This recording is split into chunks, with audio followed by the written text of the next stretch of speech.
guys, and welcome back to the Pulse with Willie and Al. We are going to be hopping into our 12th episode here. Episode 12, what the hell? We got some big storylines this week to jump into, but before we do, make sure you smash that subscribe button and like that video. How you doing today, Al? And living the dream. It's Tuesday here, about noontime, lunchtime my time. It's sunny out. It's warm. Had a great weekend. Can't ask for anything more, man. How are you? Oh, man, I'm good. We got postseason baseball about to start here. Got a nice day of football in. Well, nice depending on who you're talking to, right? But it was definitely really good for me. Had a lot of fun. And, dude, we're back again, doing it again. Yes, sir. All right. Well, listen, let's hop into things real quick. I know this was the first thing you mentioned to me. You were terror typing me at nighttime saying, "Oh, this is exactly what I want to talk about first thing tomorrow." So why don't you open up the gates here? We're going to talk about my favorite head coach of all time, Brandon Staley. Yeah. And again, apologize for the language, but what the fuck are we doing? Like, good Lord. Like, you're up big, and then you go for it on fourth and 10 from your own, like, 20. Like, what? Just why? Like, and if this was any other team but the Raiders, they would have lost this game. They would have. Like, it's just it's become so funny at this point. Like, I hate being right all the time. I do. It's just comical at this point, and it's really turned into my favorite subplot of the NFL season for me. You know, I'm wondering if we're a glutton for punishment just because, like, we really thought, well, I don't know if we really thought it, but we were hoping that he wouldn't make the same mistake 2 weeks in a row. Because last week it worked out, and that working out for him just gave him enough confidence to be like, yes, I'm going to go for it again. And, you know, I don't want to hog pile on him, but he just, Brandon Staley just reminds me of that dude from high school that his dad let him drive the Ferrari to prom. And you see this guy, he can't shift properly. He doesn't appreciate what he's got. He's, driving it all over the road. Just, I don't know, man. Like, he's got the keys to the castle there. And I just feel like he's wasting windows of opportunity and they're flying by. Yeah, and I think too, like, what really drove me nuts was, like, Herbert clearly had, like, the injury with his fingers, and, like, he wasn't throwing the ball well. Like, and you're up big, like, just take him out of the game.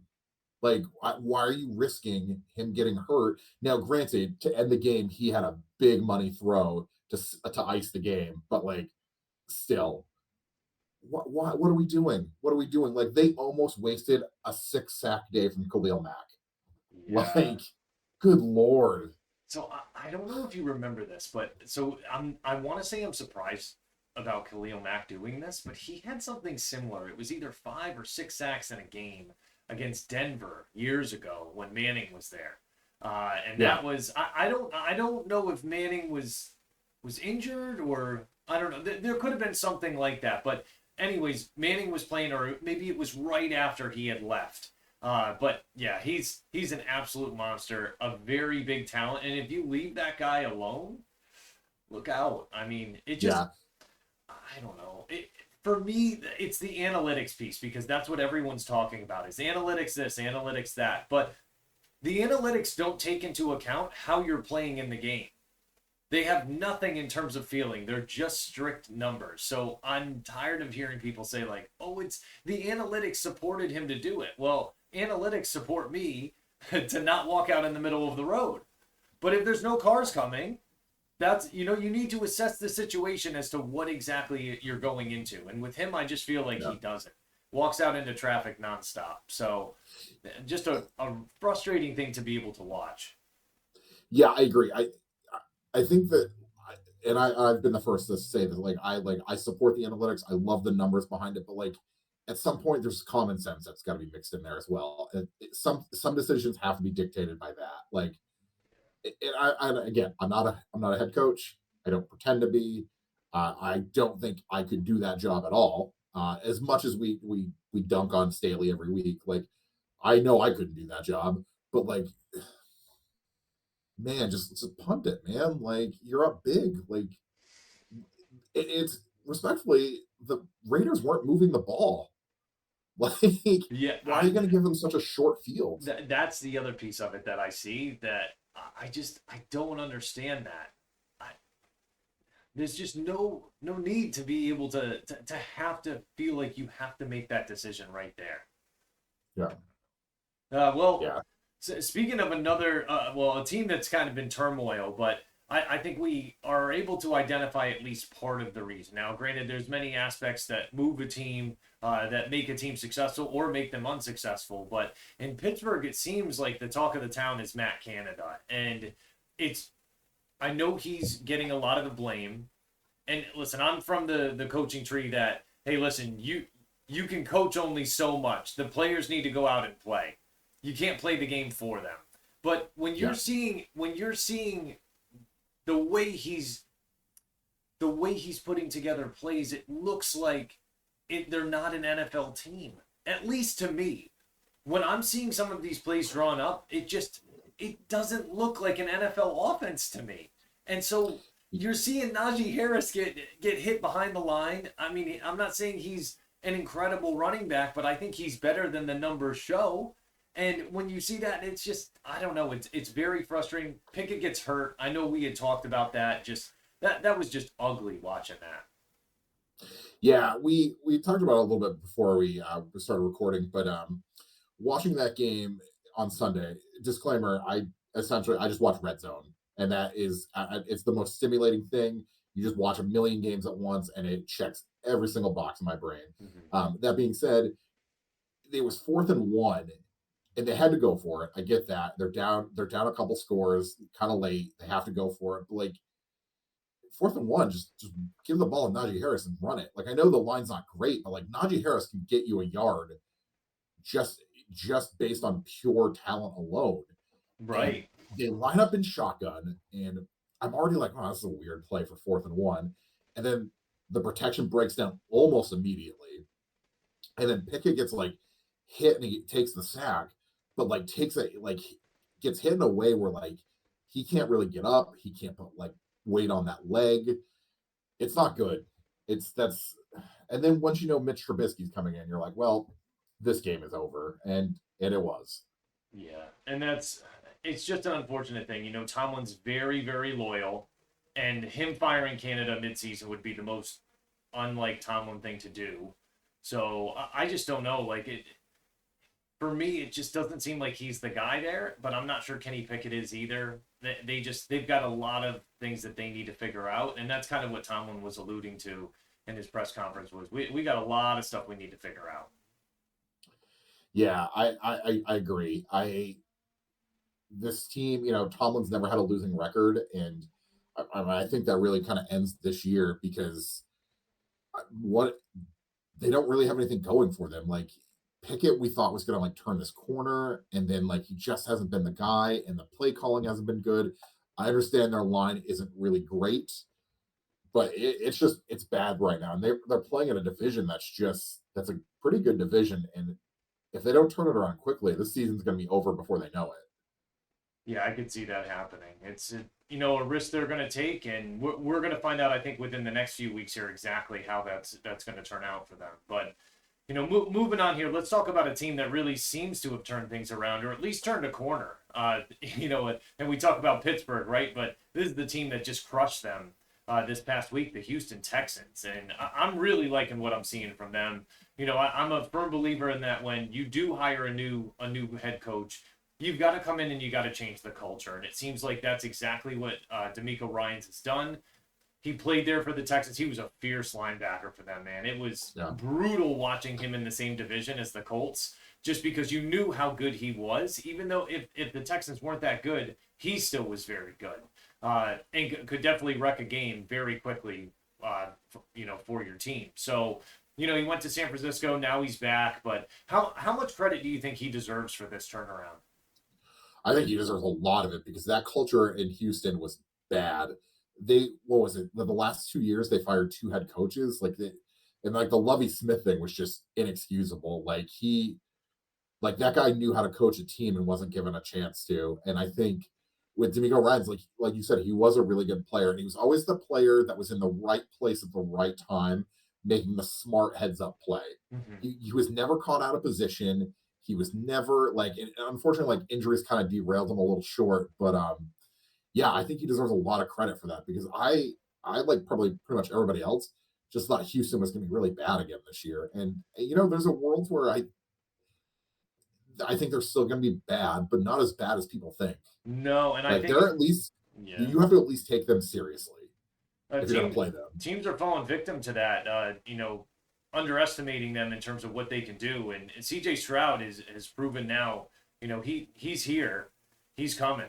You Yeah, look at him. He's had his coming of age moments. It's been basically trial by fire, but he's figured out a way to weaponize that fire, and that's a definitely a big piece of his game is throwing the ball. He's done it very effectively. You look at it now; he's top 5 in passing yards, and that sounds great. I think he's fourth right now. He's only 94 yards behind Tua, which yeah. is kind of crazy. So, like, what are you seeing in him as just a processor, as a quarterback, as a leader of this team?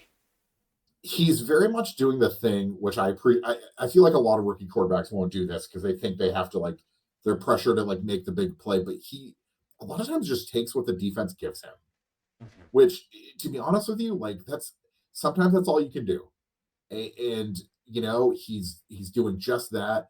The chemistry he's developing with Nico Collins has been really cool to watch too. I mean, like big game on Sunday, 170 plus yards, 2 touchdowns. Like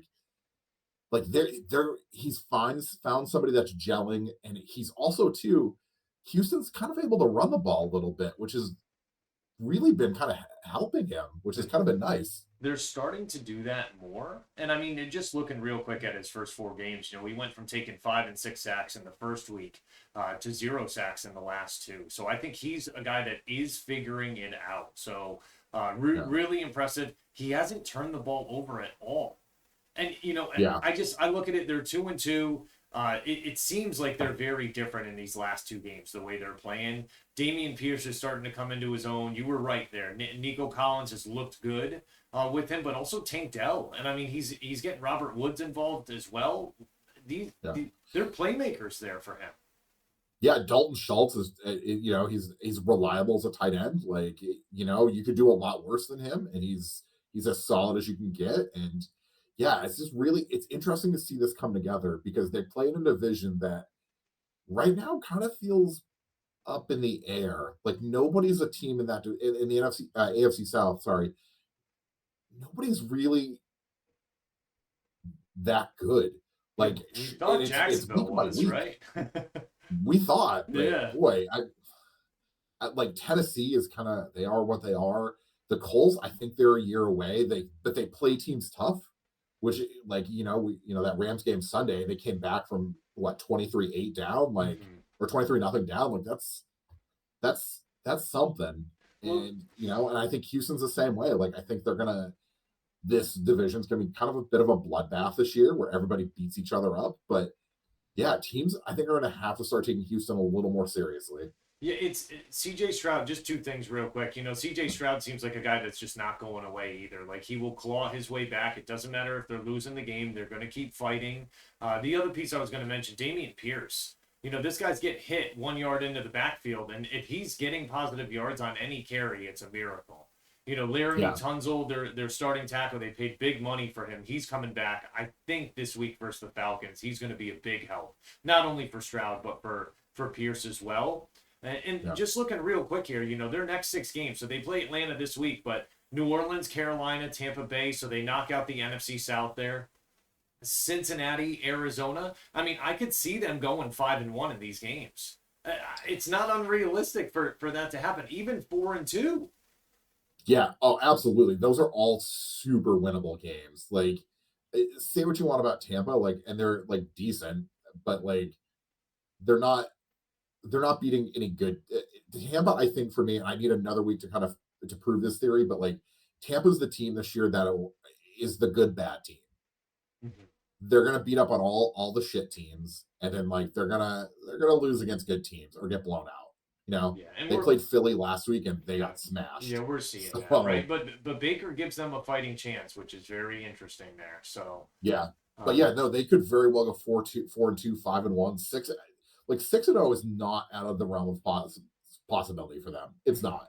Like, would I be shocked? Yeah, but like, there's a roadmap for it. There is for Exactly. sure.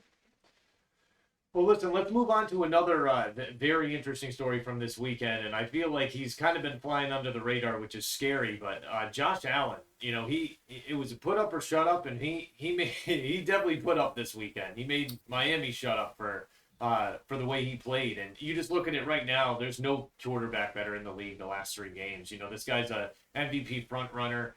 812 yards, 8 touchdowns, 1 interception, and he added 2 rushing touchdowns within the last 3 weeks. Like, he had 2 games, he finished almost 85%, completion rate on his passes. This guy's he's playing at the level that we want him to play at, and he's not turning the ball over. Like, what are you seeing on your end?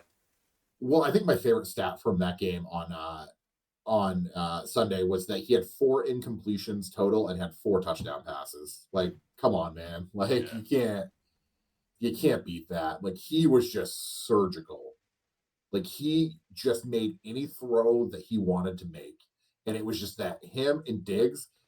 When I'll tell you, when those two are cooking and they're on the same page, it's right up there with best quarterback receiver duos in the league, and it's not even close. Yeah, Like, they're a lot of fun to watch, man. whew, man, like they honestly they came out and just punched Miami in the mouth repeatedly, Hmm. like over and over again. And it like and the thing that was wild about that game too is like Miami like was going for it on fourth down a lot and like they had no chance, no chance. They kept sacking Tua, or they just kept it would be like 4th and 1, and defense would make a great stand, and that was a Yeah. really good statement game from Buffalo, and they needed that. Yeah, They needed that. I think the sad part of that game was them losing Tre'Davious White. He goes down. It's just sad to Yeah, see because like he's definitely one of the leaders on this team. To see him go down, he's out for the year. That's not a good thing.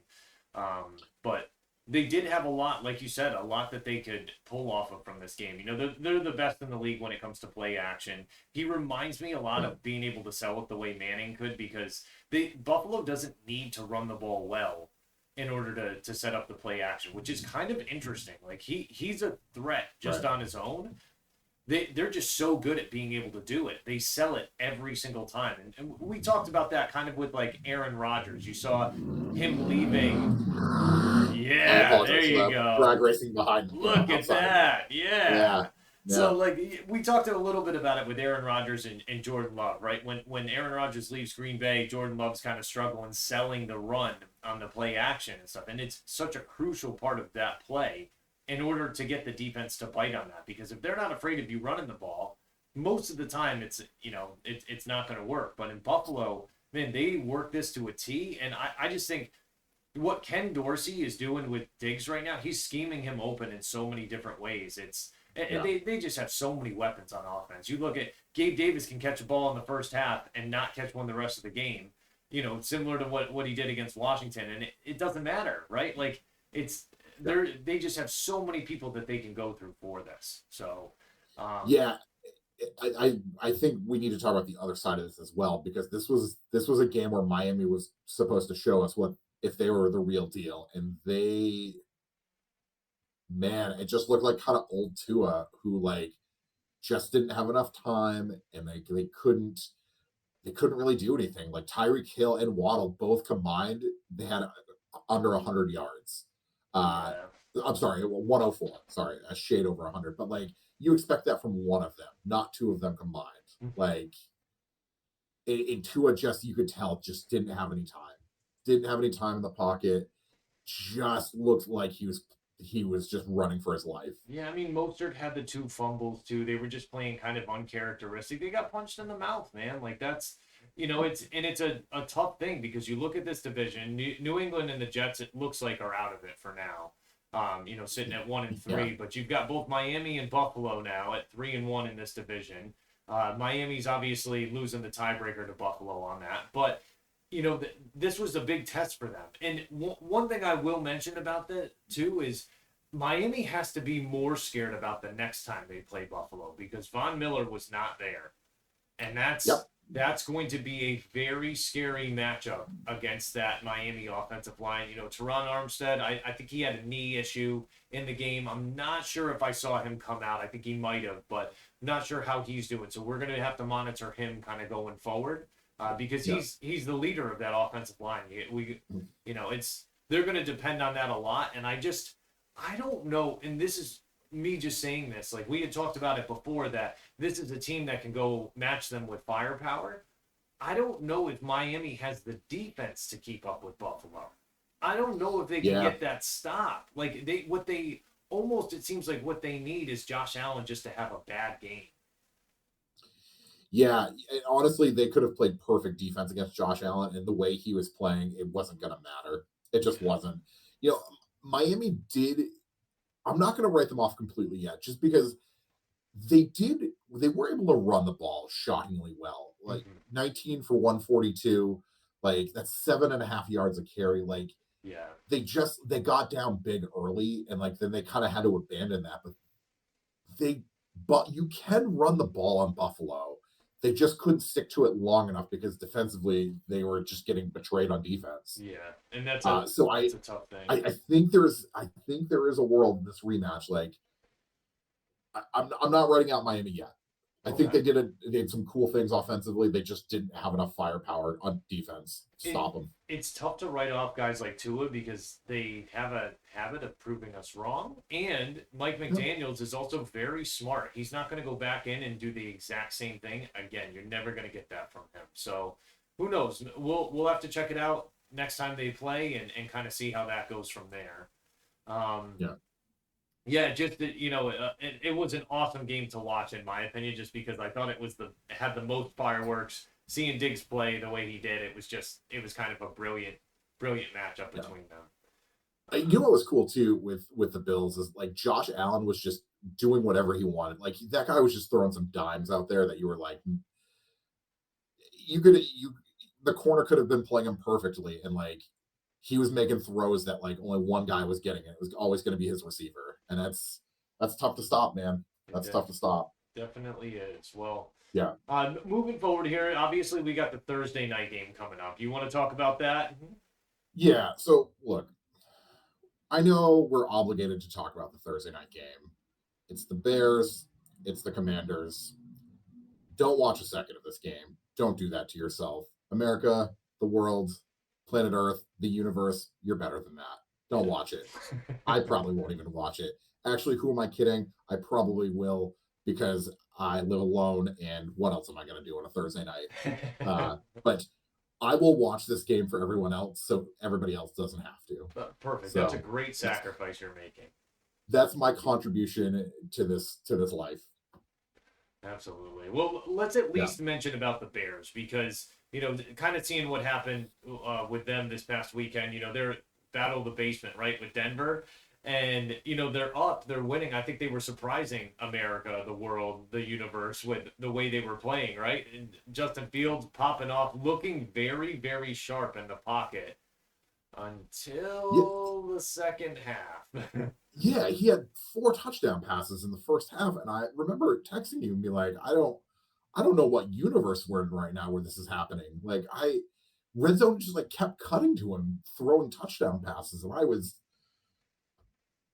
I was shocked. I was, but then like Justin Fields, the old Justin Fields, reared his head and showed why they haven't won a game yet, and some of that is not his fault because I want to talk about towards the end of the game, 4th and 1. They're on Denver's 18. It's tied at 28. Usually, you just kick the field goal and like just kind of go for it from there. I think there was like 3 minutes and change left. They decide to run it on 4th and 1, and they get stuffed. And then Denver drives down, gets the game-winning field goal, and that's that. But like,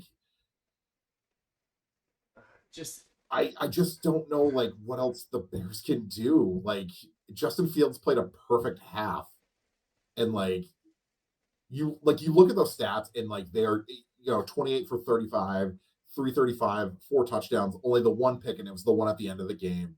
But like that was pretty much all in the first half. The second half, he did nothing. Yeah, and including that weird fumble he had. you need to see this as a coach, right? When you're seeing something like that happen, like I would be going over at halftime to my defensive coordinator, being like, listen, we're going to run the ball a lot more on offense so that we can give you guys a little bit of a break. They're going to try to be throwing the ball. They're going to try to come back second half. Like, we're going to control the clock so that it's not left up to you guys to do this. And on the 4th and 1, how do you not put it in your, like, I don't know. For me, I'm sick of talking about 4th downs, like coaches going for it and not getting it. It just, uh, for me, it just is really bothersome. So, I don't Yeah, know, man. Like Sean Payton, tell me Sean Payton didn't deserve that win. Like, yeah, I'll tell you for how Russ played in the first half, like in the second half, like he looked he looked better. Like, he only had 7 incompletions the whole game, like 223 yards passing, 3 touchdowns. Like, he played a really good second half, and like Chicago just let them hang around in that game when they shouldn't have. yeah, it was You like know, they let them want to like let them drive the car instead. And I don't know. I don't. yeah, When you have control of a team, why are you ever relinquishing control of it? I don't know, man. Like the only thing that I can think, and I was thinking about this late last night, as I'm thinking about Chicago and kind of the way they faltered here, is that I think that there's a reality where Justin Fields starts getting shocked around like week 6, week 7. If this continues, like I think week 8 is the trade deadline now because we're in an 18 game yeah, season. So I think there's a chance that they try to trade him, man. Like they're gonna have a chance to have they've got 2 picks in the draft. They could be going 1-2. Carolina's awful. And they have yep, Carolina's pick. So we could be looking at Caleb Williams, Marvin Harrison Jr. on the Bears next year. Like that's a reality that could happen. And they're not going to keep Justin Fields on the roster if they know they're going to have the number 1 pick. So I I don't think they're know. going to bench him. I think a benching is coming. I think you're going to see it when he on Thursday. If he plays a really poor first half, I think they're going to bench him. I I just think really they're. do. I think after seeing, but I don't know if I can see that though because after the way he played this past weekend, how could you justify benching him, man? He had four first half touchdowns. Like he looked Yeah, really good. He just looked terrible the rest of the game. So it's like he went back to exactly the way he played minus the first half the rest of the season, right? Like it just, I don't know. yeah, yeah. You saw like a glimpse of like what he could do. Yeah, Like if he like had the skills, like if he had like a protection, like if he had enough time to like throw the ball, like you saw the skills that he has, and like they're when he's good, he's really good. He's electric, but boy, you don't see it often from him, and yeah. that's Well, listen, that's just sad to see. again, you're making the sacrifice. You're going to watch the game. You let us know how it goes. Yeah, yeah.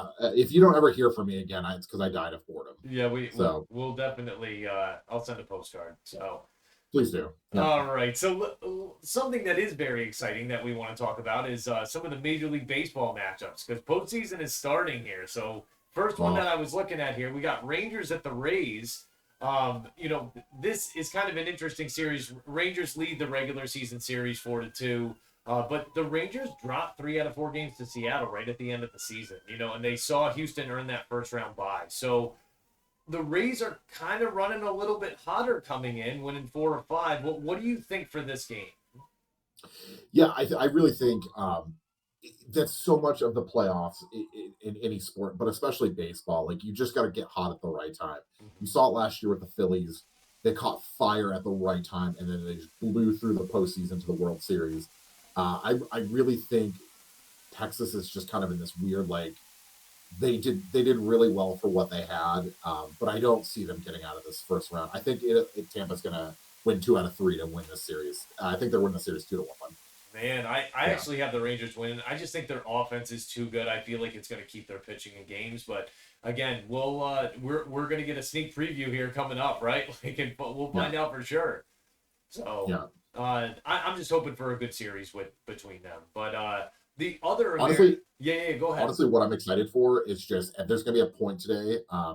that there are going to be 3 playoff baseball games on simultaneously, and ESPN Plus will let you do like you can have up to like 4 boxes, and Like I'm red going zone to have all almost. 3 on at one point, and it's just going to. I'm really excited for that. Yeah. Very excited. Oh man. So, well, I'm guessing one of those other games is going to be Toronto at the Twins, right? Huh? Yeah, Yeah. So, yeah. kind of an interesting series with them too. They split the season series 3-3. But what do you see for this game? I the Twins are just happy to be there. Like somebody had to win the AL Central this year, and you just could have drawn names, and you know what? Their name got picked. So Okay. kudos to them. They made the playoffs. Once again, they're not going to win a series. Once again, the Blue Jays are going to win this series. Like they Yeah. just have enough. They have enough firepower on both pitching and hitting that like it's not going to matter. It just isn't. Yeah, I have actually both of us have them winning 2-1 in this, so Yeah, kind of interesting. We agreed on one there, so yeah. I uh, think the Twins will get cute and win a game somehow, but like, yeah, yeah, no thanks. gonna be kind of tough. So moving into the National League, we got the Diamondbacks and Brewers. Arizona led the regular season series 4-2 here. Interesting on this, like we kind of agree. I'm pretty sure on how we think this is going to play out. We had talked about it a little before, but what do you see happening here? We got more traffic going on outside. Busy Oh day in yeah, the city of Keene. dude, it's Yeah, because yeah. the thing is you're becoming very Hopping. popular now, and Yep, because of that, yep. people are gonna, they want to show their support as they go by. So we really Yeah, appreciate no, that. they want to talk to the king. I get it. All right. Uh, so I think that Arizona, it's kind of the same thing as Minnesota. They're just happy to be here. Mm-hmm. Like, good team. I think that they're a year away. I just think that Milwaukee, they play a lot of really good situational baseball, and I think Craig Counsell is just going to do a. He's just gonna nickel and dime them to death, and it's just gonna be death by 1,000 paper cuts. And I think Milwaukee's gonna sweep this series. Okay. Yeah, Yeah, I have Arizona stealing a game off of them, but I have the Brewers winning. So yeah. basically same thing there. And then the last game we've got Miami Marlins at the Phillies. Just looking at this, they almost split the season series. 7-6 Marlins. But what do you have for this series? What do you think's going to happen? Oh, Phillies are sweeping the series. I like Miami. They're just kind of running on fumes at this point, and like same thing. Like glad they made the playoffs. I just don't see them. I don't know how they're going to score enough runs to match Philly, and I don't understand who in that rotation is going to stop anybody in that Philadelphia lineup. I don't They are like. loaded, man. Yeah, They're loaded. Now yeah, listen, I'm hoping that the Marlins do, but I don't see it, man. Like I definitely yeah, don't see it. So it's I definitely have the Phillies sweeping that series too. I just think it's gonna be they have too much firepower throughout that lineup. yeah. I agree. I agree. It's just I will say this though: what makes a best of 3 series interesting is like if you can somehow steal the first one, that just put the pressure on like teams like Philly and Milwaukee. Like then your back's up against the wall. You kind of you know Yeah, it's I don't know, definitely man. beneficial.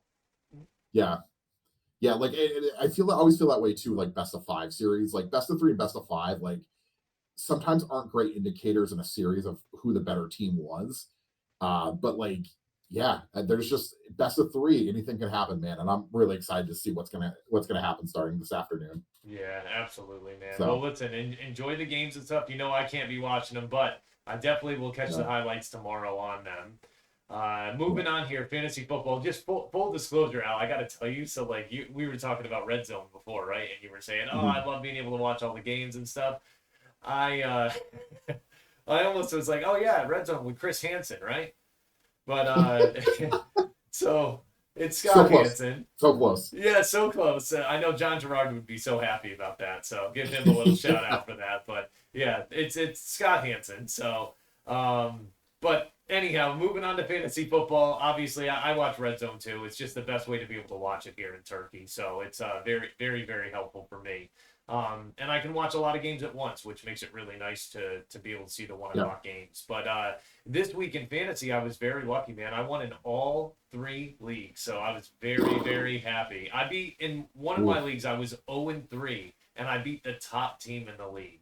So I was very, very Ooh. happy about that. I didn't get eliminated from guillotine, which was nice. So live to see another week, though Keenan Allen's on a bye this week, so it's going to be kind of tough.